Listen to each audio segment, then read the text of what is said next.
Speaking to you this morning from John chapter 9, verses 1 to 23. That was our reading, and the text is printed for you. Although I hope you brought your Bibles or at least a digital device so you can look at it for yourself. The message is, who do we see? Today's text looks at a man whom Jesus healed of lifelong blindness.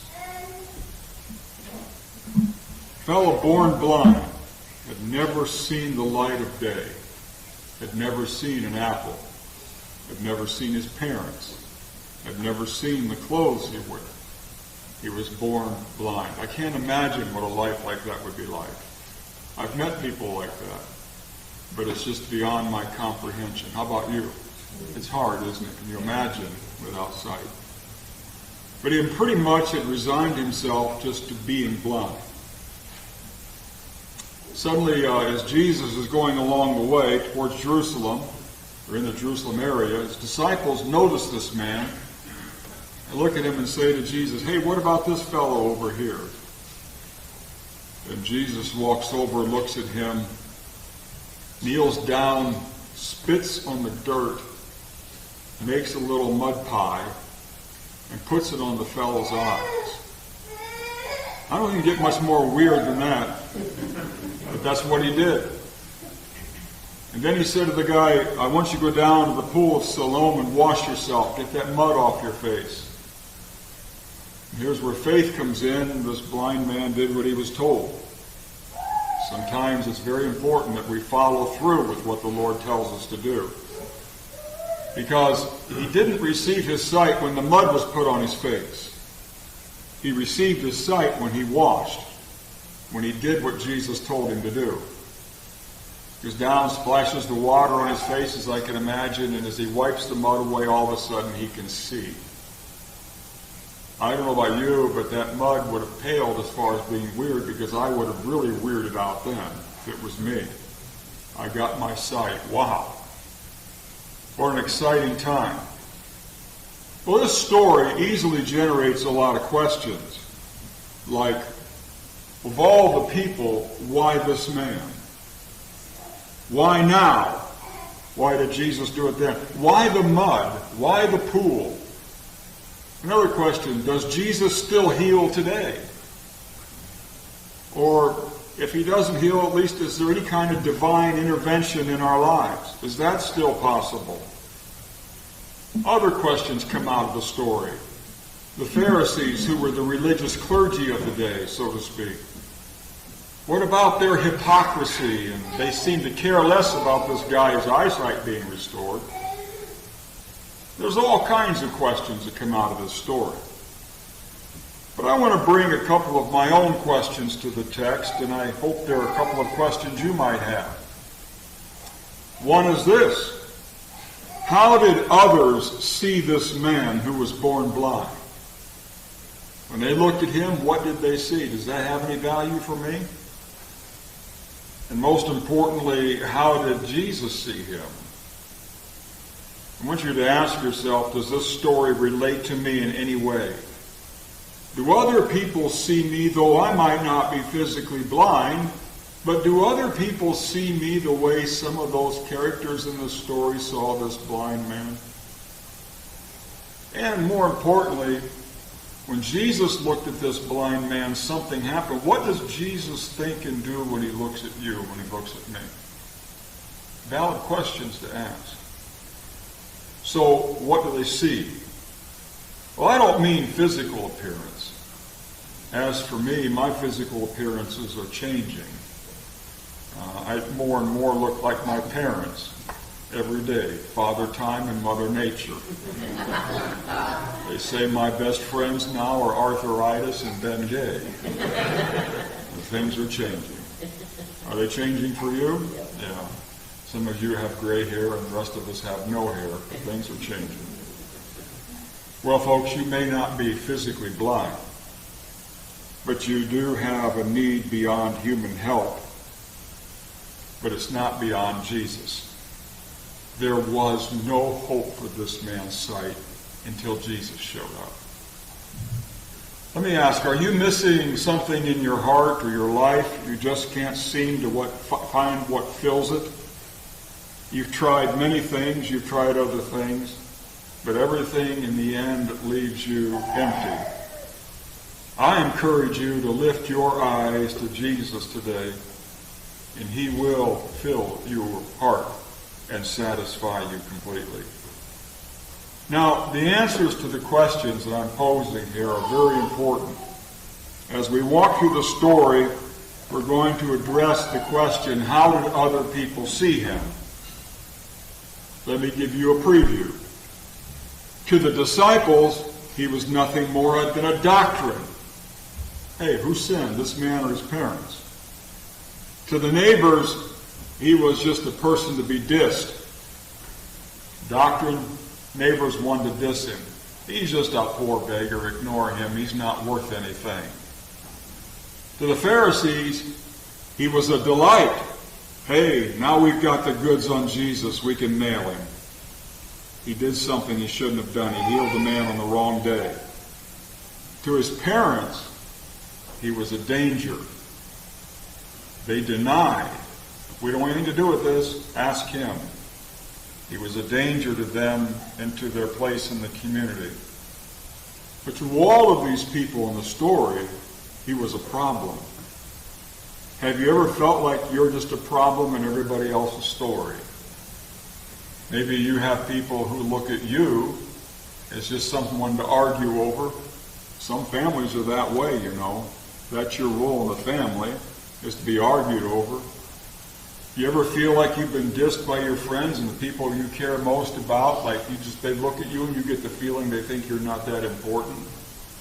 And maybe you have a wonderful, great life. If that's true, stay afterwards. We all want to touch you and get some of that.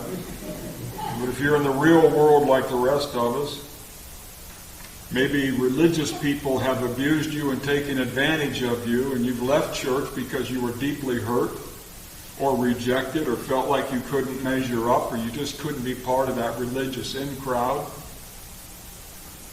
Maybe you felt the way these other people, the parents, just denied who he was and they saw him as a danger. Maybe you've had people betray and deny you, maybe not your parents, but friends. What I'm saying is all of us come to this moment in life where we've had negativity heaped upon us in one way or another. And sometimes that negativity can jade us so much that we come to the place we may not vocalize it or even have the words in our head, but deep in our heart, deep in our spirit, we're jaded to the point where we feel like there just is nothing for me. I'm just going to keep living my life, and someday it'll be done, and thank God when it is. Now, I don't want to preach depression to you, but honestly, I've been around the block long enough to know that many people live like that. They get up and go to work so they can go home and go to bed, so they can get up and go to work and just let the time roll by. Jaded, hurt, whatever. Well, I want you to know that Jesus sees you the way other people do not. He sees what's really going on. He sees your blindedness. He sees your woundedness. He sees your pain. He sees everything about you. And just as this blind man's major need was a physical healing and Jesus met it, I'm here to tell you whatever your greatest need is, Jesus is here to meet it. There is nothing beyond his scope. I want to look at all the people in the story and see what we can gather from them. Let's talk first of all about the disciples. After all, they're the ones that pointed this blind man out to Jesus. To the disciples in verse 2, he was nothing more than a doctrinal issue. Rabbi, who sinned, this man or his parents, that he was born blind?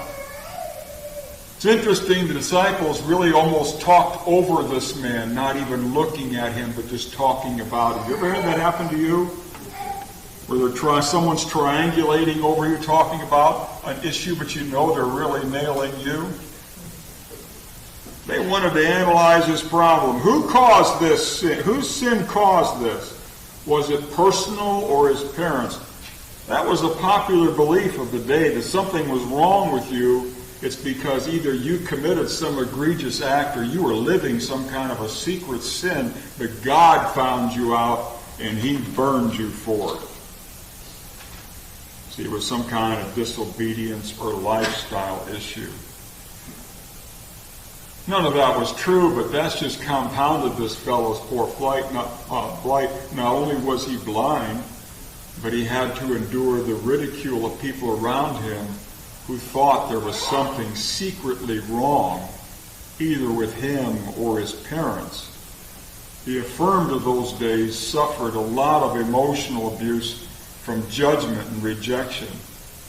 And now, the disciples of Jesus, the people that should know better, they lived and walked with Jesus, they heard his teachings all the time, and they fall into the same trap. They walk up and look at this guy, talk right over his head and say, "What's his problem?" My goodness, talk about missing it. Hello, didn't you even think of the things I taught you? Jesus might have thought when he looked at the disciples and heard them say that. Do you know, just on a side note, many people today still think that God punishes them by making them sick or giving them a deformed child because of something they said or did wrongly. Or they think pain and suffering is evidence that there is no God. You've heard the argument, where's God? Why is it the children in Africa have their eyes eaten out by a parasitic worm? Where's God when things like that happen? Well, here's where God is. God sent a solution. He sent Jesus to walk with us today through our suffering and pain. But at the end of time, he'll deal with all suffering and pain and throw it in the lake of fire. That's another story, but just to say this, God has a solution. God doesn't send you deformed children. God doesn't send pain and suffering like that. God does not mess up your life because you erred. He sends a solution into your life because you erred. Where was the compassion for this man? To the disciples, he was just an example to argue over. They ignored the crushing consequences of blindness for an academic exercise. It's like they said, let's debate doctrine while this man suffered. Jesus gave the answer. This man didn't do anything wrong, and neither did his parents. But a third option is available, guys. Think about this. His suffering was permitted so that there was a day coming in his future, which is now, when I showed up and did his miracle. His suffering had to wait for God's perfect timing. Boy, that really encourages me. Because when my life was upside down, inside out, and sideways, what about you? I'm saying, God, where are you? And the third option is this. It's not your time yet, but your time is coming. So, Lord, to give me patience and help me to hold on and wait for my moment. Because my moment's coming. Maybe not in this life, but I know in the end it's coming. Because my hope is this. When Jesus died on the cross for me, rose from the dead, he died for the whole package. My spirit, my soul, my body, everything. So no matter what I'm going through, he's got the solution in his cross. And I'm waiting for his time. We must be careful not to assume that unanswered prayer is the result of human failing or human fault. God deliver us from being blind to people's needs like these disciples were. Deliver us from being blind to people's needs while boasting of how enlightened our eyes are. Oh, I've met enough Christians to know that some get their jollies on lording over other people how much they know, And at the same time, while they're doing that, they're ignoring all the pain around them. Some delight in having arranged their life according to a perfect outline of philosophy, and that leaves out the needs around them all the time. God deliver us. I want to tell you something. You and I are more than a schoolroom question. Jesus sees us as people in need, just as that blind man was in need. And I'm here to tell you, he is the ultimate needs meter. See, wait a minute. I think Jesus was just a historic figure out of the past. Sure, he was a historic figure out of the past. But I want you to know he's very much alive today. And if you have struggled believing that, try him out. Talk to him and say, Jesus, let's see if you're real. I'll give my life to you and see what happens. I guarantee you come to him in sincerity like that, he will disclose himself to you. And you will know in no uncertain terms he is very much alive and wants to be very much involved in your life on a personal basis. Number 2, the neighbors. He was not important enough. He wasn't a doctrinal issue for them. To them, he was someone to diss. That's a fairly new word in our vocabulary. I don't have to define it. You know what it is to be dissed.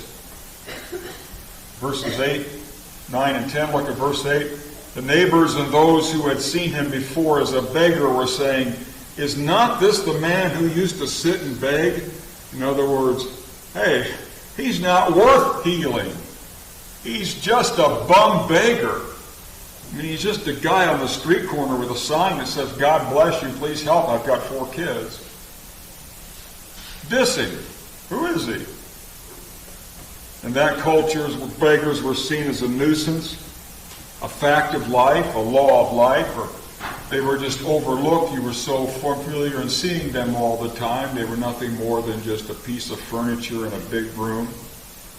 They were overlooked, as I said. Most people were just totally indifferent towards them. Kind of like the way we act towards housekeeping staff in the hospital or the janitor at the gas stop. How many people walk in to buy their gas, buy their snacks and goodies, and the guy's sweeping or mopping the floor, and you walk right past him, and you don't even know if it's a man or a woman or what he was wearing. We're all guilty of that to a certain degree, of seeing others as insignificant, at least in the moment. Being insignificant, he probably thought he wasn't important enough to receive a blessing. Certainly the neighbors felt that way. Crowds even turned on him. My goodness, they must have been thinking something like, is this for real? If Jesus is going to heal someone, hey, what about me? That guy's not worth it. Matter of fact, they were so upset they snitched on him and took him to the Pharisees. This just isn't right. Before his neighbors, he fell short, was devalued, he was dissed. There seemed to be little, if any, compassion or joy for him because he was different from them. They may have thought things like, God should only bless our kind, not that kind. Certainly not people who differ from us or who are unlike us. That might have been their attitude. The neighbors were astonished that something wonderful could happen to someone like him. God, deliver us from being blind to all people in need, no matter what their station in life is. We may think that God could not be at work in people like that. They are certainly of no value to God. But I want you to know that no need, no calamity, no station in life, no heritage, ancestry, skin color, anything else disqualifies you from Jesus seeing you. He sees you right where you are. And you know what? He breaks down all those barriers, and his hand reaches right out to you through all the rest of our prejudices. And he said, what is your need? I am here for it. Take my hand. To the Pharisees, He was a delight. A delight? Oh yeah. Well, he was finally the useful tool they needed. What he did was the tool, actually. Verse 16, some of the Pharisees said, "This man is not from God, for he does not keep the Sabbath." But others said, "How can a man who is a sinner do such things?" And there was division among them. He didn't keep the Sabbath. He broke the religious rules.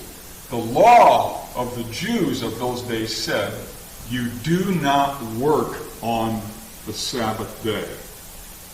That meant you don't farm, you don't build, you don't fix, you don't house clean, you don't even cook, you do nothing. And if you're a doctor, you don't take house calls. You don't do anything. And this great man Jesus, who they wanted to nail, we got him. He broke the rules. He healed on the Sabbath. Can you imagine? The religious establishment, you might say the clergy, they hated Jesus. Why did they hate him? Well, when you read the Gospels, you come to this conclusion. They hated him because he revealed their hypocrisy and their own sinful hearts. You might say in contemporary terms, he revealed their deep state religion. So they looked for reasons to mob him, and they found it. We got him.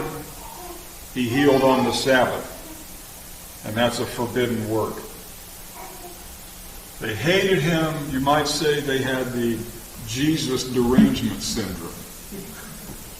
He healed someone, and they didn't even care.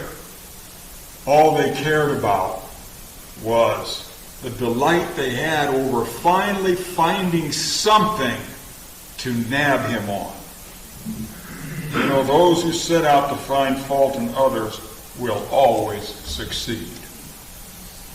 The Pharisees were so consumed with hatred for Jesus and proving themselves right that they reduced the whole humanity of this fellow and his plight, his need, his blindedness. They reduced all of that to nothing more than evidence to get Jesus.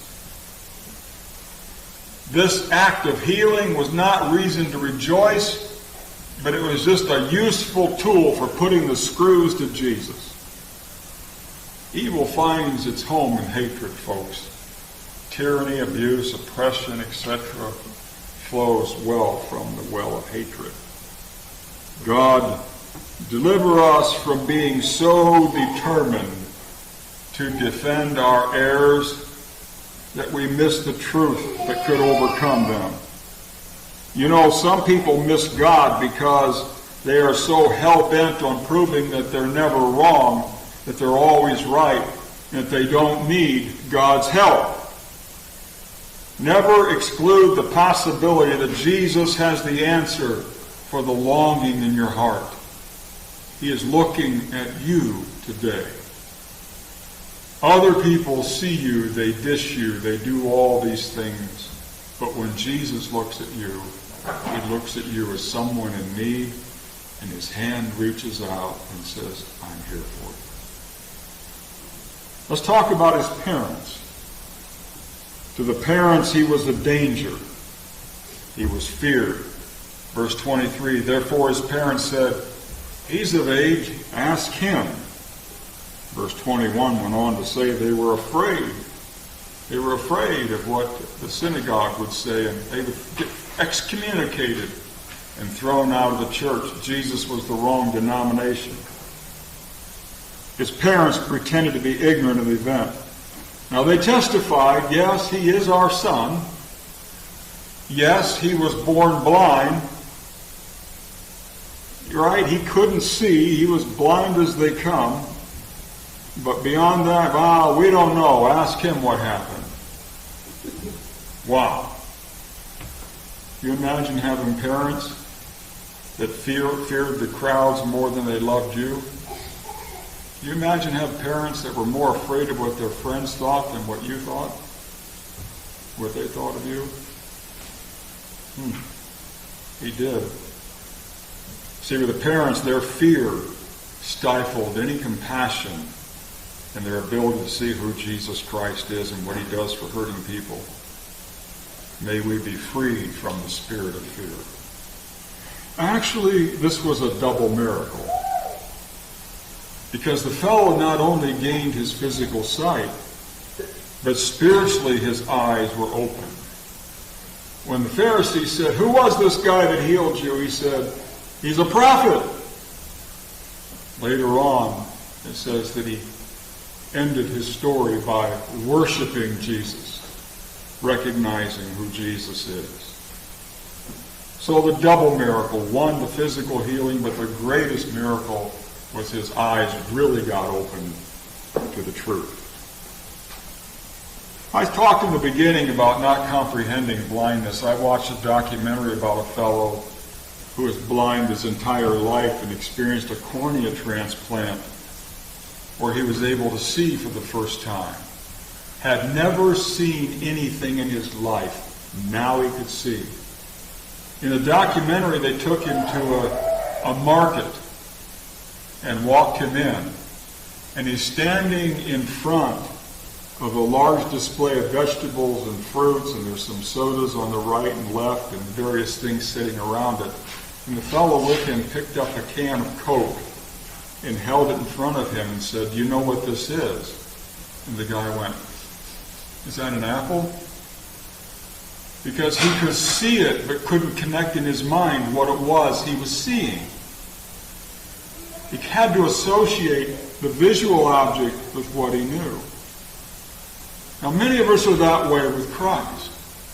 We know about Jesus. We've learned about him from time to time. It's in our culture. We sing Christmas carols about him. We go to church from time to time. We learn all about him. But have we made the connection of who he really is? Do we see who Jesus really is? This blind man not only received physical sight, but he received the ability to make the connection and put it all together. Have you put it together yet? Please do so today. I want to see Jesus for who he really is. God deliver us from being afraid to say yes to the work Jesus offers in his cross and resurrection. May we not be like these parents and resist truth because we fear what others, maybe even family, may think. Let us say yes to Jesus no matter the cost. And finally, let's talk about Jesus. What did Jesus see when he looked at this man? He saw a fellow two ways, distressed and deprived. The important question here is, how did Jesus see him?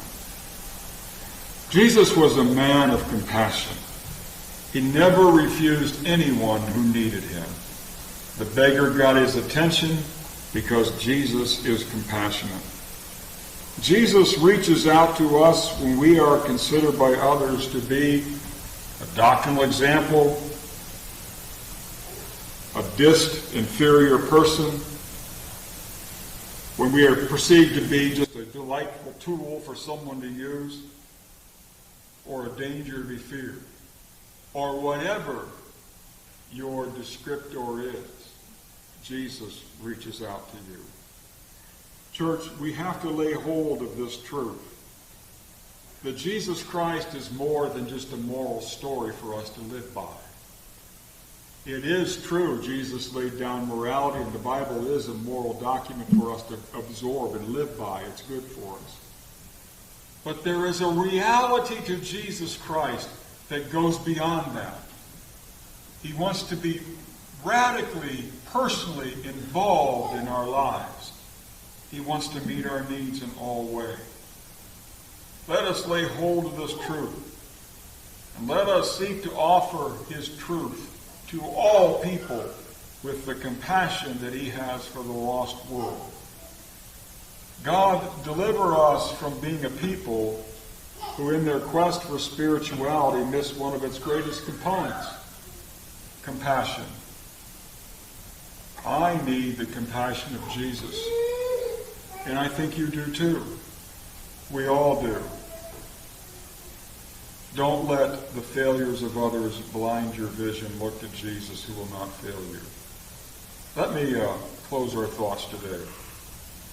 Why did John put this story in his gospel? I mean, Matthew, Mark, and Luke didn't put it in theirs. When they told the story of Jesus, they didn't cover this story. Well, why did John put it in? He didn't make it up. It really happened. Well, because he wanted his readers to believe. John said at the end of his book, I write these things so that you will believe. So John had an agenda. Everything he wrote was for the purpose of exciting us to believe and exciting faith in us. He knew how wrong opinions of others can affect us and blind us to the wonders of Jesus Christ. So John deliberately plays this man's physical blindness against the spiritual blindness of the people around him. Later in the story, this healed man was hauled in again. They wanted to impugn Jesus, these Pharisees. But this man refused. He said, if this man were not from God, speaking of Jesus, he could do nothing. Verse 33. The Pharisees were furious because he just wouldn't become a tool for them. And they threw him out. Later, Jesus looked him up. And the fellow said to him, and this is what John wants us all to say, Lord, I believe. And he worshipped him. Verse 38. Will you this day believe? I invite you to open your eyes to see the compassionate Jesus Christ and surrender to his lordship. In the name of the Father, the Son, and the Holy Spirit. Amen. I encourage you in your own seat where you are to make your peace with God through Jesus Christ. If you need someone to pray with you or talk with you, I'm available after the service.